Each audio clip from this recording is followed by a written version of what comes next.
greatest story ever told.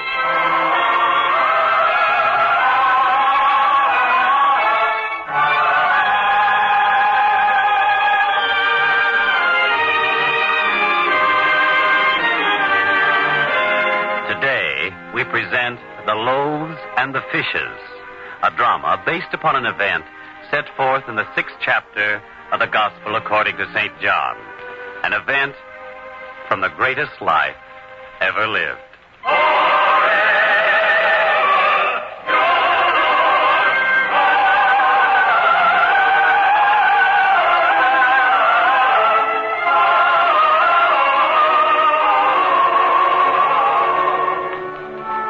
In the province of Galilee, this is the harvest season. And if one were to stand upon a hilltop and look down at the fertile plains, one would see that most of the land is cleared of ripened wheat and barley. And here and there, one would spy sheaves of grain gathered and tied together and waiting only to be stored in the barns of industrious farmers. And on the land of one farmer, we find the young boy Gideon struggling under the great weight of such a sheaf as he makes his way into the small old barn. And now, having stored his produce, the boy comes into view again. And as he does, he calls out, Mother, Mother, it is finally finished. Do you hear me? Yes, Gideon. Yes, I hear you. What is it? The last of the grain has been safely stored away. Now the weather can't damage it, and I will have enough time to do the threshing. Then it means that we can start out now to find the master. Yes, Mother. And they will all be surprised when they see us arrive there. Why should they be surprised? Surely they know that whenever it's at all possible, we go to hear the master. Of course. But I know what they've been saying. The boy and his mother will never bring the harvest in by themselves. They think because they are older and stronger, they are better farmers than I am. But it is not so. I have never heard any of them make such remarks about you, Gideon. They must have been thinking that now that Father is dead, we would be dependent upon them for their charity and their help. Well, we have proved it to them. We can survive on our own. Yes, my son, you have proved to them that you can plow and plant and reap and harvest very well for a boy your age. For a boy my age, I have done as well as any of them. And what's more, they are going to know it. What do you mean, Gideon? Nothing. You know, Mother, I have been thinking. This barn is many years old. It is indeed. Built by your father the year before we were married. Well, it is time we had a new one. But why, Gideon? This one is still in fairly good condition. Mother, we will be having more produce from now on. More than we had before. We have had a fine year, that is true. But that's the way it is in farming. Some years are better, some are worse. This was the best year that I can ever remember. And we should do something to celebrate it. A new barn. Bigger than we've ever had before. That's what we will have. And then, my son, they will all know? No. That you are such a fine farmer? Better, perhaps, than your father was? Is that it? Why, no, Mother. That's not it at all. A bigger barn is what we need and what we shall have. And I have already thought it out. We shall keep enough grain for seed and to feed ourselves, and all the rest I will take to market and sell. And with the money, we shall build a barn. This is not what your father would have done. I am the man of the house now, Mother. But, Gideon, it is wasteful to spend money on something we do not really need. Besides, we must keep a store of grain against a bad year, and a few coins against whatever trouble might come. You only say that because you are afraid. Believe me, Mother, this year was good, but next year will be better. Oh, if only I could talk to you as your father might have talked. Mother, please. It is already noon. If we stand here talking, we will never reach the Lake of Galilee today. We will never see the Master. But, Gideon, it is important to talk Mother, if I can do the work of a man many years older than I would like to be treated that way. I have made my decision. Now let us start out if you have packed the food. Yes, Gideon, I have packed the food. Some small barley loaves and 2 small fishes. It will be enough to see us through the day. Good. There are yet some hours of daylight left. We will find him before the teaching is over. I am sure of that. Come, Mother.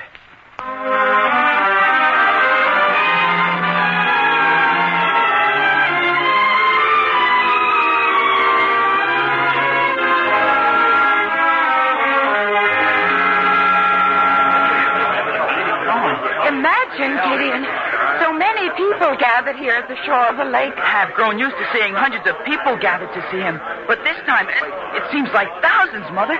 Thousands. They could not all have come from Capernaum. There must be many here from Magdala, from Arbella, even from Emmaus. I am only afraid the teaching is over for the day. I hope it is not so. We will find out when we press forward to the edge of the water. Please, sir, please let me through here. My mother and I must see him. And don't you think, Gideon, that I would like to see him, too? Abner. Mother, see who is here. It is Abner. Abner, how good it is to see you. Tell me, have you just arrived, too? Not at all, Sarah. I arrived here before dawn. I watched the sun come up, and it was fiery red, and it bathed his white robe in a color too beautiful to describe. I was here before any of them, and I have seen everything that happened. And I know now that I will never again see such a day as this. Why, Abner. Today I saw a man carried to the master. He was so sick that when they placed him at the master's feet, he hardly even breathed. And then the master said to him, "Take up your bed and walk." And the man rose up and did as the master said. Oh, Abner, you saw this yourself? Yes, boy. If only we had seen it, Mother. Believe me, son, there was more. A great deal more. A blind man was healed here today. They led him to the master, but when he left, he needed no one to show him the way. Oh. I think it was from that moment on that the crowd began to grow so great. The people who saw these miracles sent word back to the towns along the lake, and people poured out to gather here until the crush of the crowd was so great that I tell you, I fear for the master's safety. Surely they would not seek to do him any harm. Oh, of course not, but their admiration and their enthusiasm know no bounds. Thousands of people pressed forward to be near him, just to reach out and touch his garments. Such enthusiasm for the master is good to see, and yet, you know, in a way, it makes me very sad. But why, Abner? You've always been one of those who felt that more people should know about the master's way of life. Exactly, Sarah. It is the teaching really counts. And I'm afraid somehow they are so eager to see miracles, they do not pay enough attention to the teaching. And you can't imagine the wonderful things that he taught today. Gideon, Sarah, listen to what he taught us. These are his very words. Love your enemies. Do good to them which hate you. Bless them that curse you. And pray for them which despitefully use you. Abner, if such a spirit of love and forgiveness could prevail in this world, there would be an end to all man's troubles. Isn't that so, Gideon? Yes, Mother. Yet, wonderful as that was, Sarah, he said one thing which was even better, that seemed to sum up all his teaching. And if a man were to remember that and nothing else, he would be a true follower of the Master. You say there was one teaching which did all this? These are the words. And as ye would that men should do to you, do ye also to them likewise. Gideon, if only we had been able to hear him say these words himself. Surely, Mother, we could not leave the harvest in the field. It would rot. I'm not blaming you, Gideon. And tell me, Gideon, how was your harvest? The greatest harvest in all land in my lifetime. Really? So you don't believe it? Oh, I don't doubt your word, my boy. You are like the rest of them. Ever since my father died, you've been waiting for things to go wrong. You've been saying among yourselves, he's a good young boy, not able to take care of such a farm. Well, very soon you will see what kind of harvest I had. Believe me, Sarah, I did not mean to hurt the boy's feelings. You need not worry about me. Please, my son, Abner meant no harm. He was simply having neighborly curiosity. And you've grown angry and insulted him. This is no place for anger and harsh words. We have come here for only one purpose, to hear the Master teach. I'm sorry, Mother. But you will have to grant me one thing. I was right in what I told you earlier. Well, I tell you now, I am more determined than ever to show them, to carry out my plan. Enough of this talk. Come, we must draw close to the Master to hear everything he says. And see every miracle he performs. To me, his words are miracles. What's the matter? What's happened? Gideon, can you see it? I don't know yet. Wait. One of the Master's disciples has just climbed up on that rock. He's going to speak. Yes, it is Peter. My friends, please listen to me. My friends, the Master has been teaching you since early morning, and he has done many wonderful things as well. To accomplish all this, he has given much of himself. I ask that you allow him to rest now. Tomorrow, when he is fresh and renewed in strength, he will teach you again. You know there is nothing he loves more than to teach you. But today... I heard that he told a sick man to take up his bed and walk, and the man did. We have heard all the wonderful things he has done this day. We wish to hear him now. Now, Master, please. So many of us have come here to listen. I'm sorry, my friends. Sorry.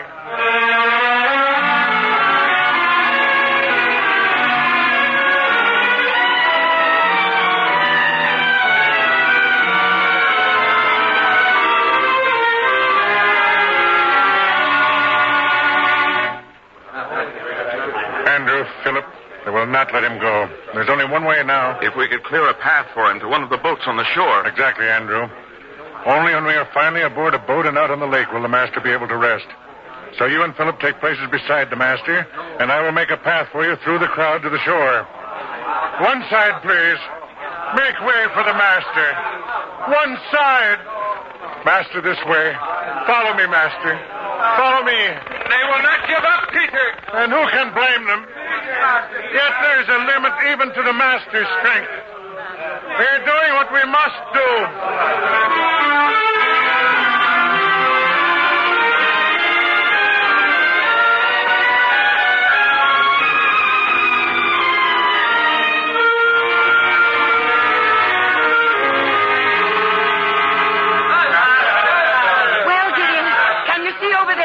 The Master and his disciples have made their way to a boat, and they have just cast off from the shore. We are too late, Mother. Perhaps we are. Yet I feel that his disciples have done the right thing. Gideon, did you see his face? The cares of the world were in it. Believe me, one less strong than he could not carry such a burden. Yes, he needed the rest. We came all this way, came so close to him, and now he is gone. Mother, perhaps we'd best go home, too. No, let us rest here. It is a good place for us to have our meal. You still have the basket, Gideon, don't you? Yes, Mother, here it is. I thought in the crush of the crowd you might have lost it. No, Mother. The loaves and the fishes are still in it. And as soon as the Master's boat is out of sight, we will rest here and eat. But I do want to watch him as long as Gideon, what is it? Look, Mother. The whole crowd is starting to run. Is there some trouble? Maybe I know, Sarah. Oh, Abner, I didn't know you were still with us. Well, what is it? What do you think? Look, out there. See the Master's boat? Notice that it is not headed out across the lake, but goes along the shore. That's right, sir. And with such a slight wind, it cannot go very fast. Exactly. So that's why everyone is running. They're following the boat. They wish to keep the Master in sight as long as possible. Then come, Gideon. Come. We may yet hear the Master after all.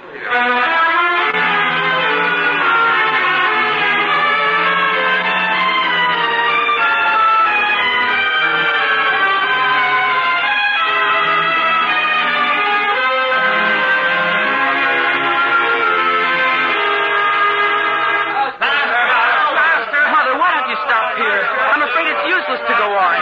We have followed the boat for a long time. The others still follow.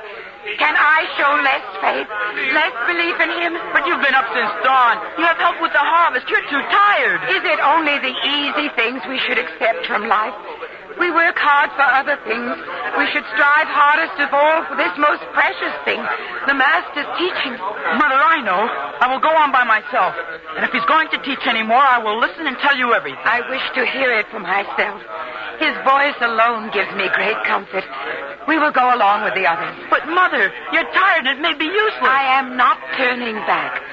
Now come along and save your breath for running, not talking.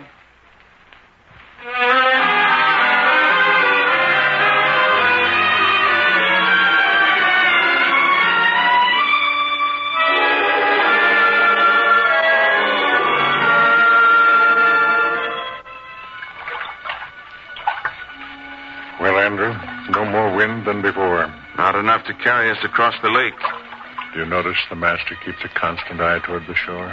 I almost wish he did not watch them. In the face of such love and devotion, who can refuse them? What do you mean, Peter? We'd better turn in to shore. They'll crowd around him. They'll want to touch him. In their fervor, they may hurt him. You can see for yourself, Andrew. He cannot rest while they wait for him. True. And swing the rudder over and turn the ship about.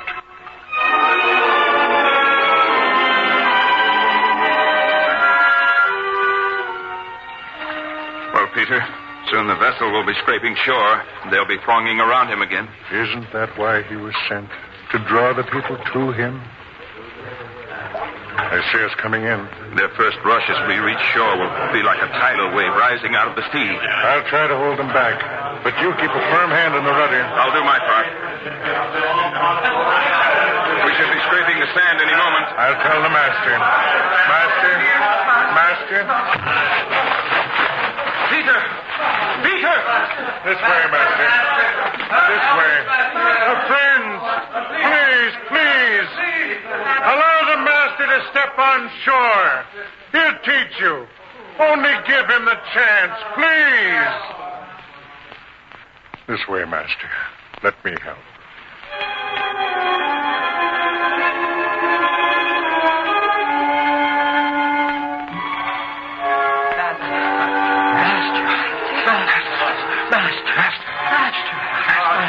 Master, please, teach us.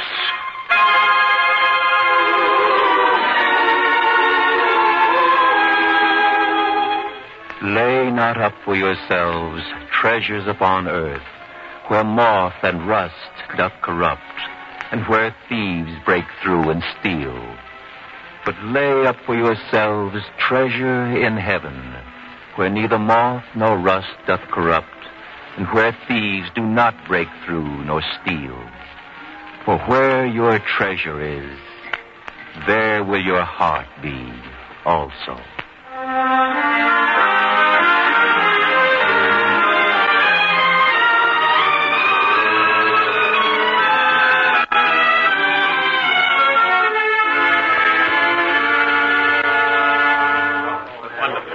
Mother, he said many wonderful things. Aren't you glad now we stayed with the crowd? Of course. But I think he's really finished teaching now. It's getting dark. The sun's gone out of the sky. Shouldn't we go home? No, we'll wait. But, Mother, I'm hungry. It's long past mealtime now. And isn't it long past mealtime for everyone? If the others stay, we'll stay. Besides, we are the fortunate ones. At least we have some food with us. The others came empty-handed. It was just good fortune that we brought our little bit of food. Whoever expected we'd be so far from home at so late an hour? Can I ask him to speak again? After he's been teaching all afternoon? Yet I think he is going to speak again. Wait. He's speaking, but I can't hear him. Can you, Mother? Then maybe he speaks to his disciples alone. Come a little closer, Gideon. I must hear him. Now we're close enough. There's Peter talking to the master. So many thousands of people. And most of them so far from the town they cannot be home for hours. Yet they are hungry now. Master, what can we do?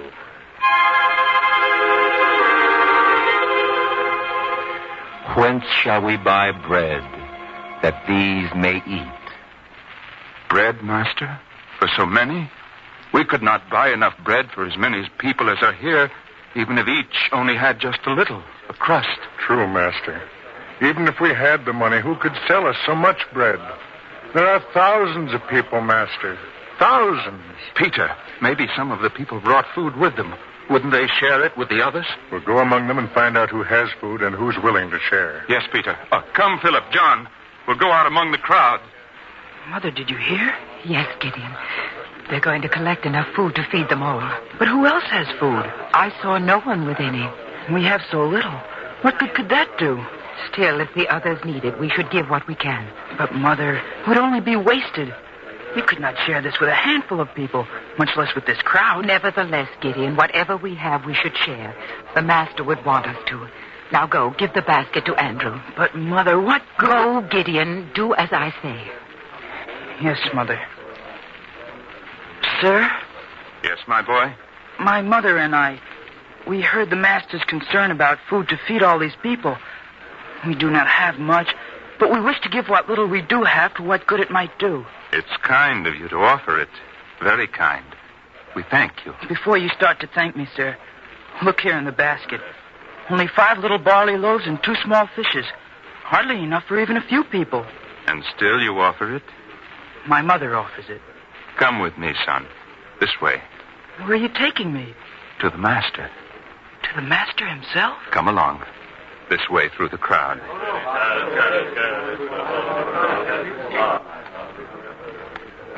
Here, my boy. The master. I've never been so near to him before. You're closer to him than you think. For having given to help others is the best way to be close to him. But now I will report your kind offer. Master. Please, sir. Should you trouble him with so little? Be still, boy. Master, there's a lad here who has 5 barley loaves and 2 small fishes. Master, no. It's so little. Not enough to take notice of. Allow the master to decide if this is so little. He's looking at the loaves and fishes now. He said nothing. He is disappointed. I told you. Wait, boy. Wait.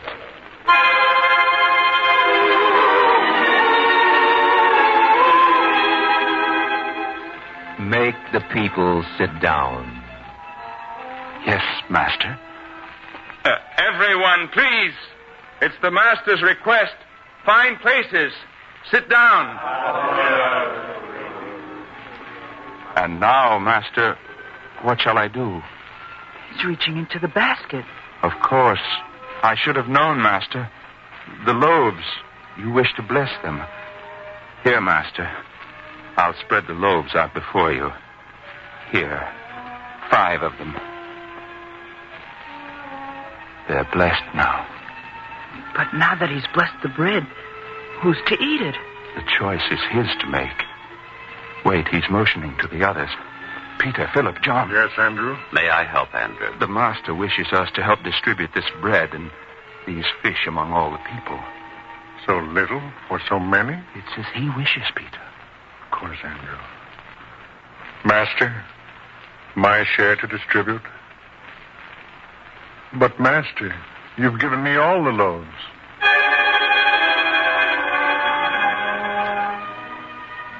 Peter. Andrew, look. Look. He's given me 5 loaves and 2 fishes. And yet there's more left. More. And look. He fills Philip's arms. Still there's more. Sir, what I see. Yes, lad. We all see it. But come, my brothers. There's now much food. Let's distribute the food to the hungry. All this from only 5 loaves and 2 little fishes.